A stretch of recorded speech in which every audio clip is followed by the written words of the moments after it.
It's Radio Free 501c, the podcast of Rogue Tulips Consulting. I'm Cecilia Sepp.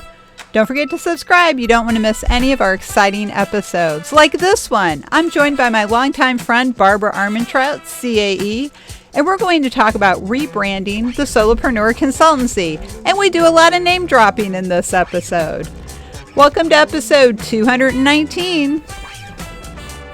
Hey everybody, it's Monday, November 27th. Hope you had a great, happy Thanksgiving weekend if you're here in the U.S. If you're not here in the U.S., good morning, good afternoon, or good evening, wherever you may be.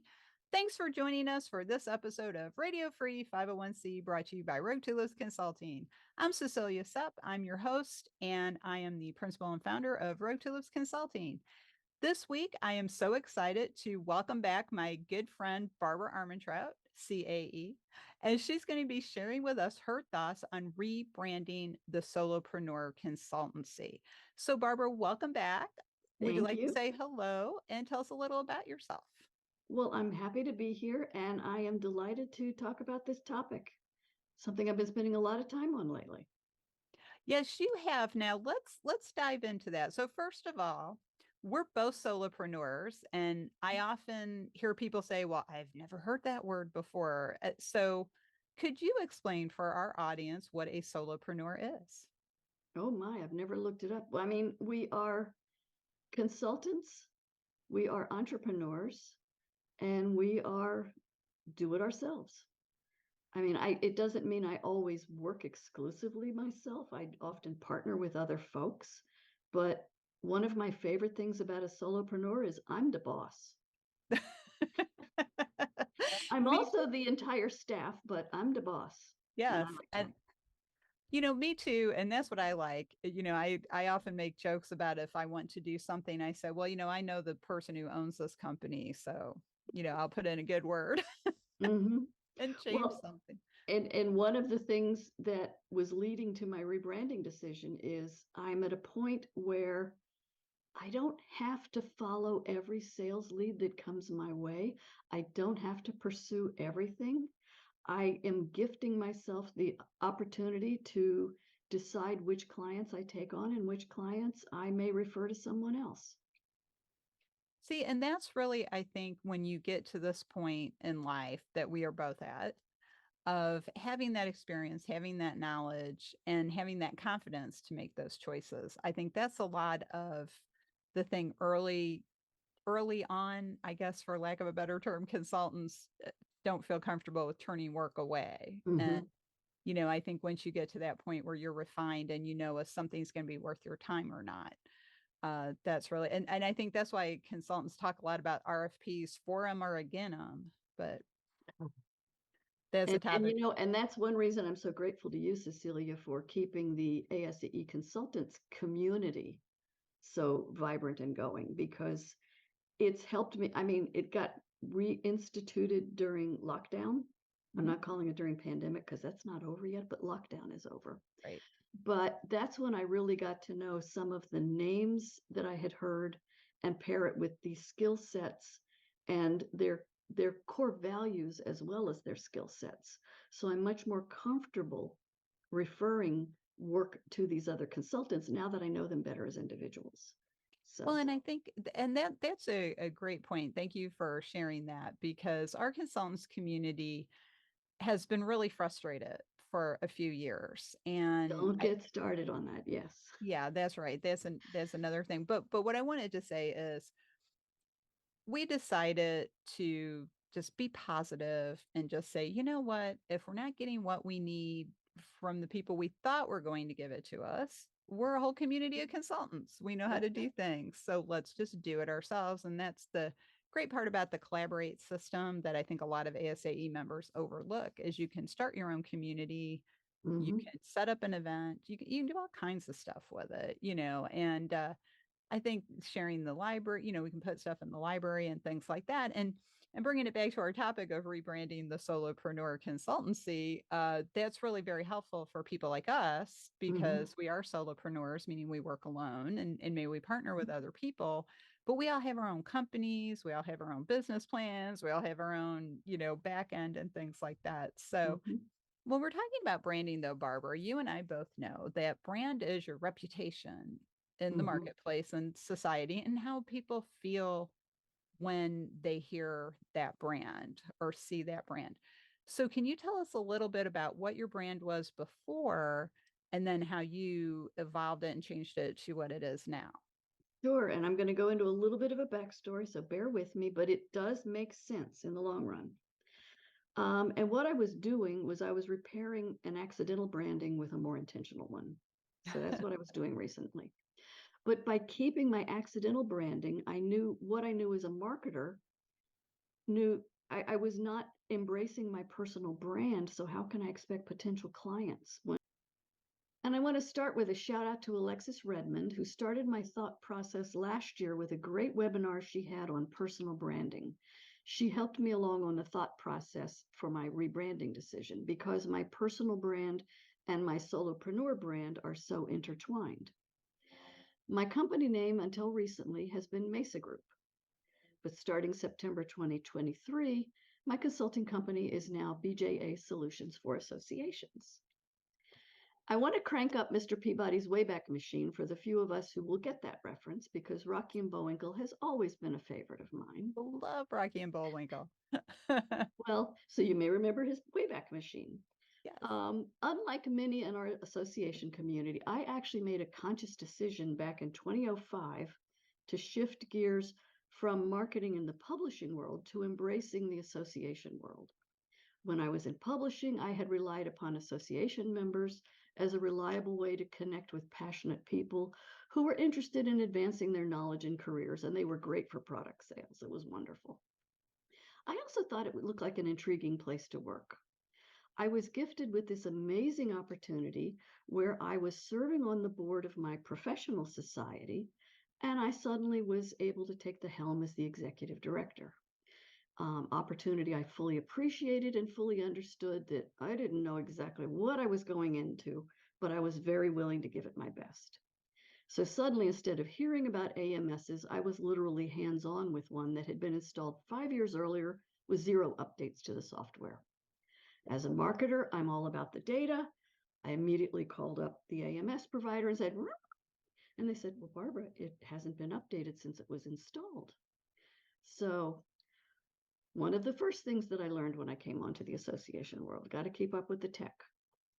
Coincidental with that shift, at that time, I helped my husband launch his freelance work as an editor and rewriter, and that's where my old brand, Mesa Group, got started.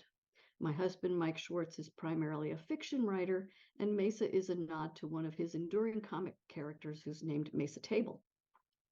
Needless to say, I steered him to associations to supplement the work he was doing for World Bank and IMF. While I was serving as the CSE and was the sole FTE on a staff of 1.5, I had an amazing confluence of events because the group where I was serving was actively seeking new directions. The board and I received a report from a task force that resulted in a co-opetition partnership that blended our annual meeting and expo with another group. And after many, many, many long meetings, the two groups launched what is now known as the Bridge Conference that's held every July in National Harbor in the DC area. The two associations remain fully separate entities with a joint meeting that really delivers a strong value to both memberships and certainly to the event sponsors who now get to work one larger event instead of having to work two smaller ones. In hindsight, I also learned another lesson during that stint.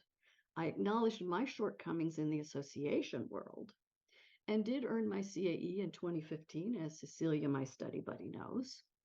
I worked in and around associations as well as for-profits, and I realized I really wanted to stay with the association community. This is where I felt at home. But I also acknowledge that the association CSE role is not one for me. I'm not afraid of the work responsibilities or the deadlines. I just simply didn't find joy in that role, which is why today I'm very happy to help those who do serve in that role. So back to around 2007, successful Bridge Conference is finished. Time for another shift in my work that blended consulting and sales.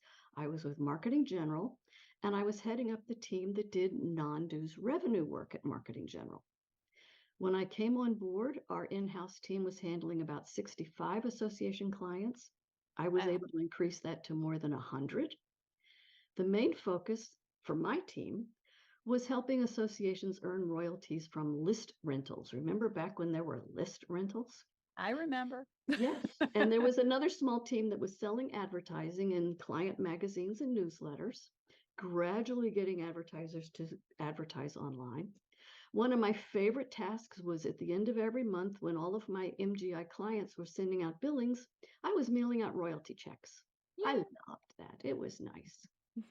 But then that gradually morphed away into the more consultative sales work for MGI to win business for membership recruiting and retention because that is their core business.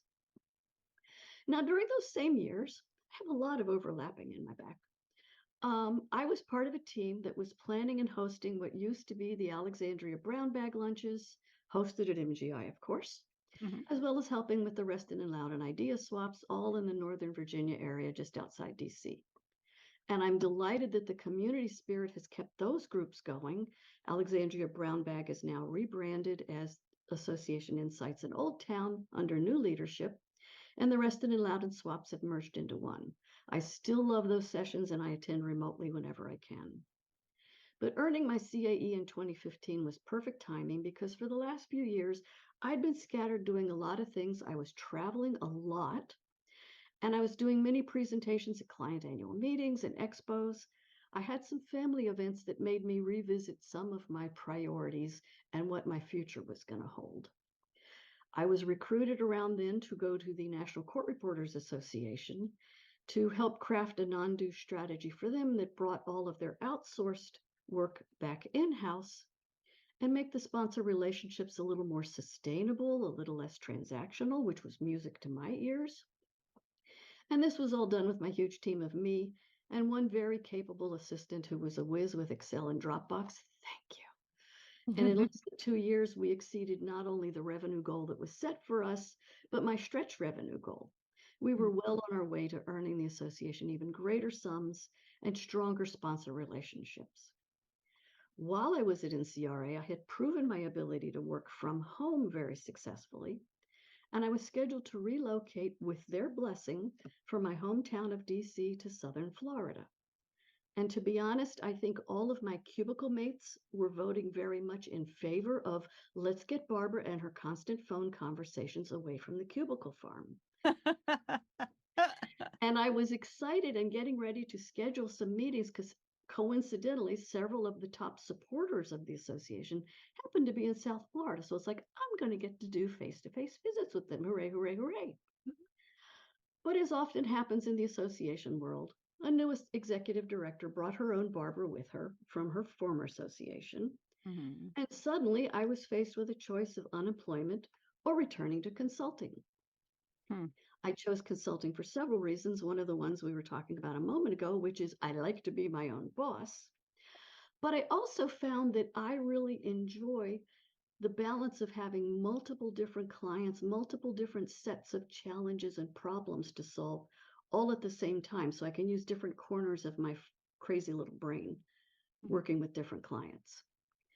So remember that I mentioned that we had started Mesa Group for my husband's consulting group way back when. Right. So I had an immediate, unexpected window for a decision. So I simply added my own division to Mesa Group, but I was still a tad vague about what my focus was going to be. Before I moved, I was still working in the DC area for some associations on some short-term projects and with several for-profits, helping them crack the mysteries of working with associations as I got myself resettled down into Boca Raton. And then boom, next minute, lockdown, pandemic. And I was so excited because suddenly Zoom was a part of everyone's life, and my being a remote worker no longer had any context. I was there. So for the next few years, I was consulting, I was a solopreneur, but I really wasn't doing the work that I enjoyed, which is helping associations diversify their revenue streams and earn sustainable revenue to support their missions, support their research, and occasionally be able to give their staff a raise. That's always nice. So I wanted to get back to non-dues revenue focus And I realized that the Mesa Group brand just didn't convey it. It didn't speak to who I was and what I wanted to do. Time for a new brand. I also discovered during that time that I had resisted having my own website because I didn't feel that I really needed one. Mm-hmm. And I got some conversations with people who said, well, I looked up Mesa Group and it's very interesting work, but I don't see you on the website. Because it wasn't me. So as I'm getting ready to set up my new brand, Mm-hmm. I start looking into the fact of, well, what is it that I'm selling? Well, I'm kind of selling me. Right. That's right. So I'm looking for various variations of Armentrout in the name. Thank you, cousins. I discovered that I have multiple very talented cousins who have already locked up those domains. But that was probably a blessing in disguise for me because I've had Armentrout my whole life and I know that nobody can say it or pronounce it or spell it. So let's not go there. So yes. So I've always been known in my family as Beej, Barbara J. Mm-hmm. Southern family, got to have a middle name so that you know when you're in trouble. That's right. So my family nickname's always been Beej. During my whole publishing career, back in the days when you did pencil and paper editing, and you have to initial everything that you do. So I've been BJA my entire life. BJA is a very normal part of who I am and what I am. So I thought BJA Solutions, it's who I am, it's what I do. So even though my focus is non-dues revenue, I still very much relish being a connector and a networker, and those are still an important part of the solutions that I offer. So now with my mindset focused on non-dues revenue for professional societies and connecting skills, and as I mentioned, I'm gifting myself the grace of not chasing every client. So I was looking for a partner to help me craft my website. Not just somebody to build the pages, because thank you, GoDaddy, I tried that on my own. We'll get back to that in a second. Yeah. But someone who understands why I'm building it. I'm not looking for tons of referrals. I'm just explaining this is who I am. I'm a real person. My friend Bruce Rosenthal referred me to Lisa Kane of Marketing You, and she and I just clicked. You know how it is when you talk with another consultant and they get you? And Yes. it's so exciting. So for anyone looking for a smart designer with very strong marketing skills, seek out Lisa Kane in Berkeley at Marketing You. She is amazing. Mm-hmm. And I give my thanks to her husband, Aaron Gobler, who helped me fix all of my novice errors when I tried to go through GoDaddy on my own. And oh my God, they have a button for everything. You think you have a Well, problem? Click here. no, that's like trying to use WordPress. I'm sorry, I got to interrupt you there. No, you're That exactly back right. end stuff, you are so right, though. It's like trying to do it yourself. I actually hired Maggie McGarry to set up my website, Mm-hmm, my original website. And then Fern Carbonell set up mm-hmm. our 501c League website when we moved over. And so, yeah, you definitely got to get somebody who really understands which button to push. So, Mm-hmm. yeah, I get that. And as solopreneurs, it's so hard to understand what it is that I should and shouldn't say because Mm-hmm. I'm too close to the product, you know? Right. Right. So it was great. Yeah. And you recently featured Sandra Nam and Lucas Chiaffi of Kiko Chat on Radio Free 501c. And I've been working with them for a few years. And it's interesting because Sandra is actually a practicing landscape architect and she has this amazing design aesthetic. And I told her, I said, well, I have the need for a logo and I'm not sure where to go. And she agreed to design a logo for me, even though she's not, in her eyes, a designer. And the bad thing is, she knows me so well, she presented me with like 10 or 12 very different designs that all spoke to me in some way. And I had to narrow it to one. But there's the one that I picked. And I love it. And I said, you can't read the little swishy line, but, I'm going to be like all the other logos. I want you to recognize it. You don't have to read it. That's I'm right. BJA. And this is such a wonderful story. Your whole journey to becoming who Me? you are today as a solopreneur consultant and you, because that's really the thing when people say, well, why should I pay a consultant X amount of dollars? Because it took us a long time to get to this point. that where we have this experience and knowledge and can share it with you and save you the time and pain, like you and I both realized, don't build the website yourself. Mm-hmm. And you get so frustrated. It's like I'm proud of myself because Fern taught me how to upload a link.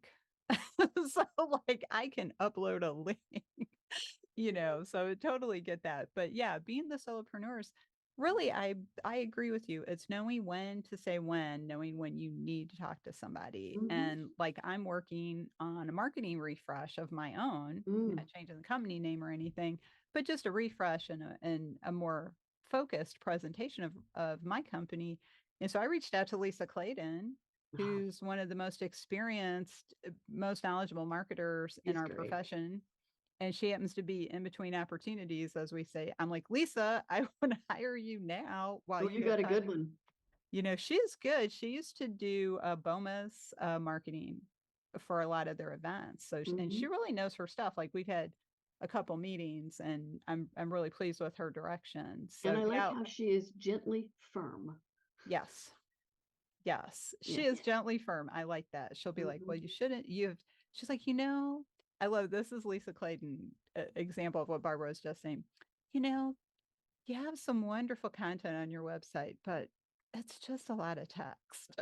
Mm. That is and she's right, but she delivers it in a way where Mm-hmm. you don't feel bad, you Mm-hmm. know. So it's like looking forward to that. I really would be interested in connecting with Lisa Kane at some point too, She's a about delight. websites. Yeah, it's like we're doing a lot of name dropping here. Who else Yeah. can we name drop?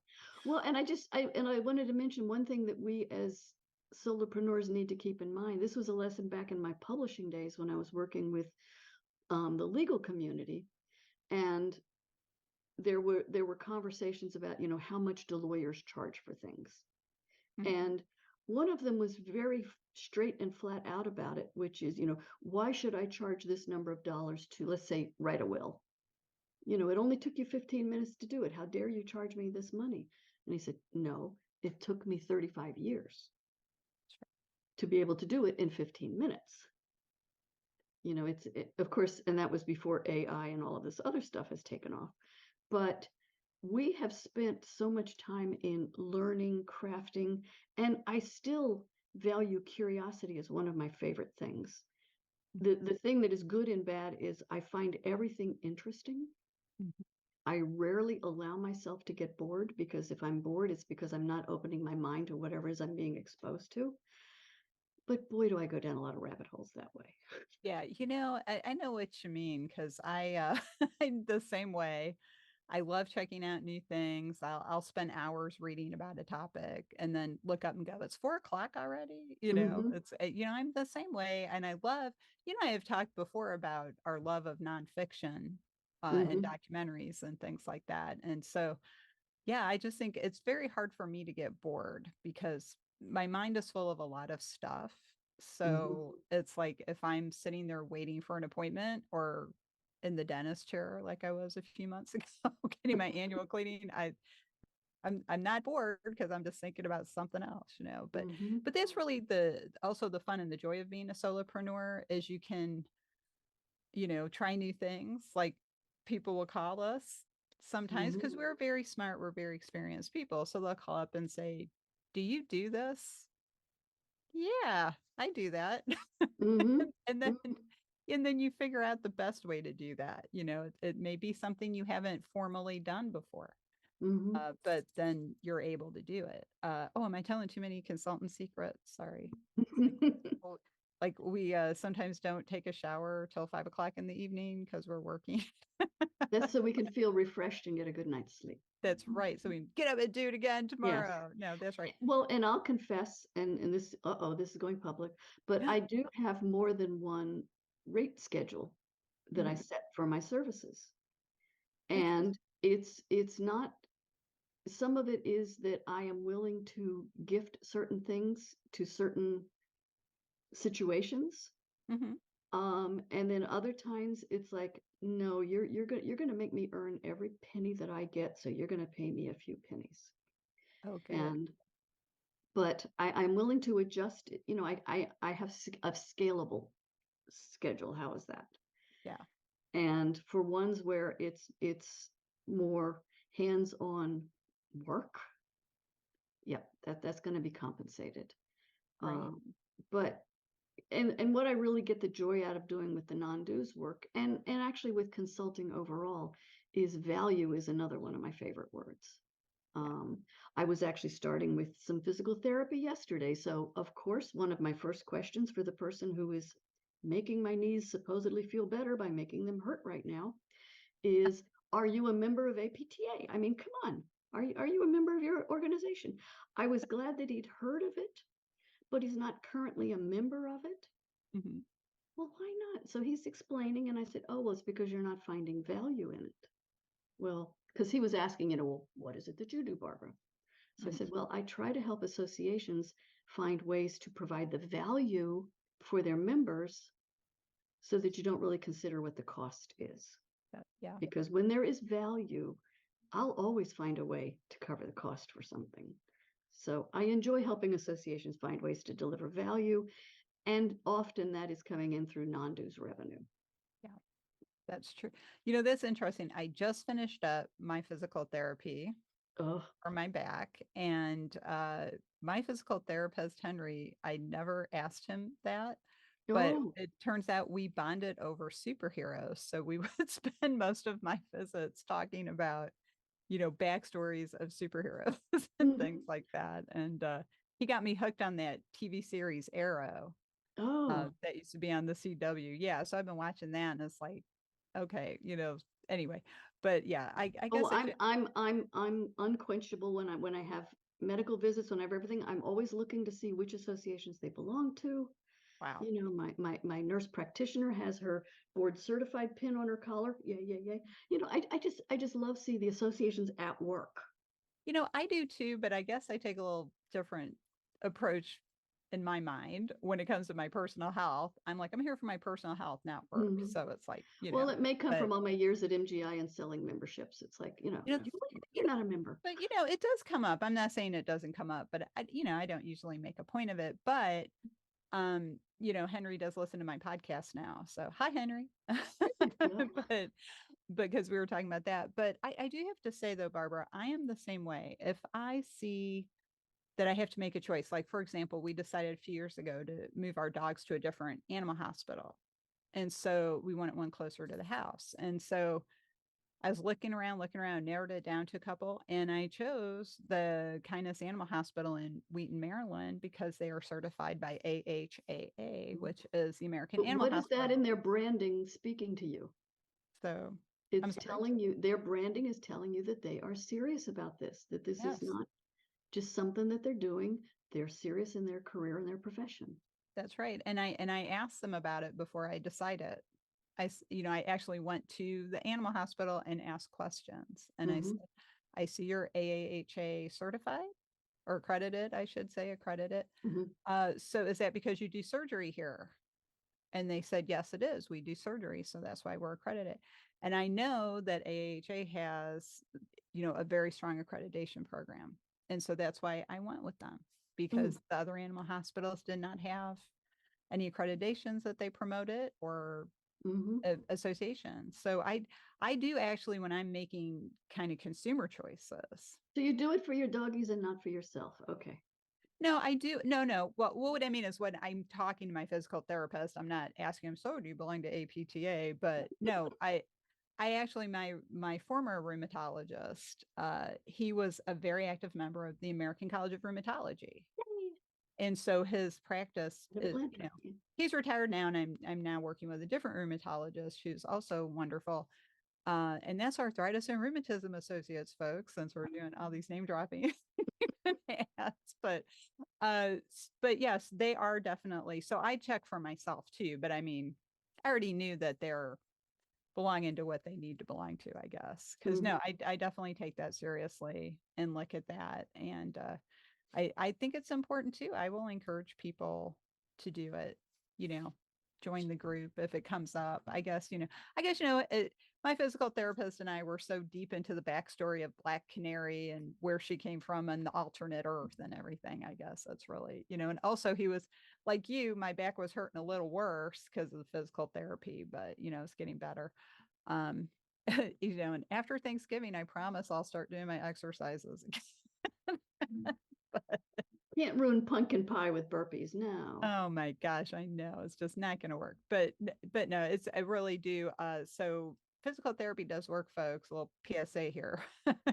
So if you need physical therapy, do it, or you know, find out if you need it, or Hmm. just do some stretches. For goodness sake, it's good for you. It's got I nothing to just do with loved that age. I saw a board certified surgeon who sent me to physical therapy. It's like, Yep. Yes, yes. My surgeon last year. I don't know if you remember. I fractured my leg last year dancing at my friend Linda's wedding.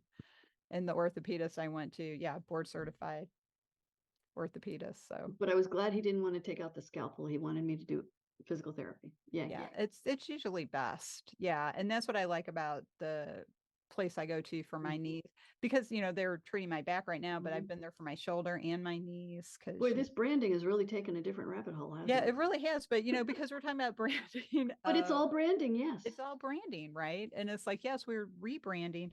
And I just want to before we wrap up our conversation, I want to bring it back to you, Barbara. This is always great talking to you. And I was so glad that you pointed out Mesa Group wasn't quite you because I remember when you started going by Mesa Group and I kept asking, well, what does Mesa Group do? Hmm. And I never felt like I got a strong response. You I'll be didn't honest. because it was, I didn't what'll you get pay one. me to do? Yes. It was difficult for you to explain it, and I Mhm. was like, okay, I just know Barbara's doing consulting now. So I Well, like, and part of it was my unfocused curiosity, which was, well, I know how to do this and I know how to do that and I know how to do the other. And which one do I want to pick? right. And Well, it see, took me a while to realize, okay, I really like the non-dues revenue work. I really enjoy that. I like helping associations generate revenue instead of just billing them for it. Although, of course, I do bill them to figure out how to make it. right. Um, and then I also like to do the connecting work and to help Yeah. um, ethical and good consultants connect with each other. I And enjoy you are that. so good. You're so good at that too. That's why I had you on earlier this year talking about Mm, networking because you are the consummate networker. Because I know people will say to me, and this is part of your brand, so this is part of our conversation, that you are known as a networker and a mm. connector. Because people will say to me, Cecilia, you know everyone, and I say, no, I don't. Barbara knows everyone, Well, and then you between us, we always, know a lot. Yes. and I was going to say, and that's always your reply. Between us, we know most people somewhere along the line, Hmm. and that's so true. And I think listening to your story, I'm so glad you told us the whole story and how you even came into working with associations and other kinds of nonprofits because I thought you were just going to kind of pick up with Mesa Group. So I'm really glad the Mm-mm. audience got to hear the whole story because you've shared it with me in conversation over lunch before. So I'm glad everybody heard that story because, as you and I both know, your consulting company evolves over time because we do have that curiosity. And speaking of branding a solopreneur, I had another consulting company before I had this one, and it was called CS Association Services. It didn't really stand out, didn't really tell you anything. Some people thought I was an AMC, but this is what Mm. happens when you let a focus group name your company. So, folks, if you ever decide to become a full time consultant, move out of project work or freelance and in between jobs and say, I'm going to commit to being a full time professional consultant, don't let a focus group name your company because it's very boring and just no fun. Mm-hmm. And that's why I decided next time I have a consulting company, I'm naming it what I want to name it, which is why I have the name I have today. I love So Road Tulips as a name. That's great. oh, thank you. Yeah, I didn't want to make it about my brand. I wanted it to be about yours because it's so exciting. Your whole evolution, the way you came up with the name is very personal about you. And that's really, I think the branding of solopreneurs needs to be who we are. What is Hmm. our professional reputation? And I'm always fortunate is like when I occasionally get the courage to ask me, well, what do you think my reputation is out in the community? They go, I never hear anything bad about you. And I'm always like, okay, well, that's good. I mean, Hmm. that's a good reputation to have. And that's our brand, because we all make mistakes and we That's try to what we learned from. that's right. And we try to make up for them, so and that's when you're working with a good group of people is like if you do have some sort of a glitch or an issue or you've made a mistake and you can go to them and say, hey, I've made this mistake. Let me fix it? and they let you fix it. That's great. And I also So, hope I present myself as approachable enough that when I make a mistake, because I will, mhm, somebody's comfortable letting me know. yeah, If that's somebody else has spotted it before I do, or before I've owned up to it, I yeah. want somebody to let me know, Barbie, you screwed that up. Right. Yeah. See, and it's like I say to people dropping another name, it's like, every once in a while, Cheryl Ronk will hit me upside the head, metaphorically, like, hey, what? No, get your mind right, get focused again. We all need that. And especially when we're collaborating with clients as a Mm-hmm. solopreneur consultant, we need to have that good working relationship. Because, like you said, maybe we didn't realize we made a mistake. Maybe we didn't realize we missed a deadline Mm-hmm. because other things happen. Consultants are people. And I think that's something we need to remember too. We're human just like you. We just work in a different way. And I Mm-hmm. think that's important to know too. So this has just been great though, Barbara. Loved having you Well, back. And I thank know you. you'll be back again and sharing your story. And I think you had mentioned earlier all the positive activities we're all creating together as ASA consultant members. And I'm looking forward to that. You and I collaborate on that a lot, Mm-hmm. making sure things happen in a good way. So I'm looking forward to that. We have a lot of good things coming up, I think. Yes. Yes. Should be And I good. just want to leave people with the thought of, if you're thinking of rebranding, if you're thinking of being a solopreneur or a consultant, follow what you find joy in. I mean, this goes back to what Marie Kondo when she was teaching us in early lockdown about how to clean out our drawers and closets. But whatever sparks joy is a good thing. But be careful you're not working all the time. That is the downside of solopreneur. Mhm. I'm taking a shower and I'm thinking about a client. You just no, you've got it. My favorite activities now, I mean, one of the reasons we relocated to where we are and we have this beautiful house that overlooks a lake and the birds come over from the Everglades to visit. I Oh, want to be able to sit out on my screened porch with a murder mystery, a cool beverage, and watch the birds. And that is an important value in my life. So, nope, it's not all billable hours. that's right. I'm so glad you said that. That's a great, great thought to leave people with. Uh, Thank you. So, Barbara, if people wanted to check out your beautiful new website or get in touch with you, what's the best way to do that? Well, it's bjasolutions.com. Easy to spell. Yay! Yes. And I And I'm want you also on LinkedIn, Barbara J. Armentrout, CAE on LinkedIn.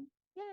No longer on whatever that Twitter thing is now called. I refuse to be associated with that. Oh yeah, I'm really there's a conversation. Now we're almost going into another episode because I've Yes, yes, had yes. it with But I'm Twitter. on LinkedIn and I'm on the World Wide Web. Yay. Yeah, and actually speaking of Twitter, if you're interested in my opinion on when Mr. Elon Musk bought the company, you can check out my blog post. Should we be all a Twitter about Twitter? So, Yes. And I'm but frequently attending webinars, online seminars. I get to face whenever I can, but I'm always curious, so I attend a lot of things. that's great. Yes, and you do, and I'm always amazed at how many things you participate in. I bet Well, everybody in the audience has seen you at least once. well, it's my community. I need to be part of it. Yeah, I try. I do my best. I got to be better at it. Nah, It, don't beat yourself up. so well, you have to be conscious about it. You're very conscious about connecting with people, and you're very conscious about participating. And so I am very conscious about doing my work and helping people and helping my Mhm. clients and helping our profession. And then I forget to be conscious about networking. So I'm trying to be more focused on that. Mhm. So, speaking of networking opportunities, folks, if you're listening to this and you happen to be in the United States and can attend at AWTC, Association of Women Technology Champions, is having a big event in early December, AWTC Advance, and that's a one-day conference. You can find out more at the AWTC website, awtc.tech. Mhm. And then also, Barbara mentioned our mutual friends and colleagues, Sandra Nam and Lucas Chaffee of Mhm. KikoChat, and they are the lead conveners, along with Barbara and many other people, of Mhm. something called People Powering Tech in December. You can find more December about that 14th, yes. on December 14th. Thank you. And you And can learn more. peoplepowering.tech. TECH, if you want more information about it. There you go. I was going to tell everybody to go to Eventbrite, but that's probably better. Well, one will connect you to the other. Yes. Yeah.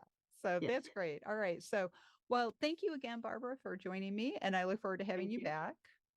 Now, if you would like to learn more about Rogue Tulips, especially our origin story for our brand name, check out our website, roguetulips.com. You can also see our services page to find out how we can work together. We also believe in transparency, so all of our fees are on the services page of our website. Now, if you are a CAE candidate or a current CAE seeking renewal hours, or you're just a curious sort like me and Barbara, and you'd like to get some education about nonprofit management, check out our education program, the 501c League. It is so big, it has its own website, the 501cleague.net. We are currently offering an on-demand course that you can take through June of 2024. We have 2 more ethics sessions coming up this year, and we're working on our 2024 schedule. So check out that website as well. So on behalf of Barbara and myself, thanks for joining us, and we'll see you next time.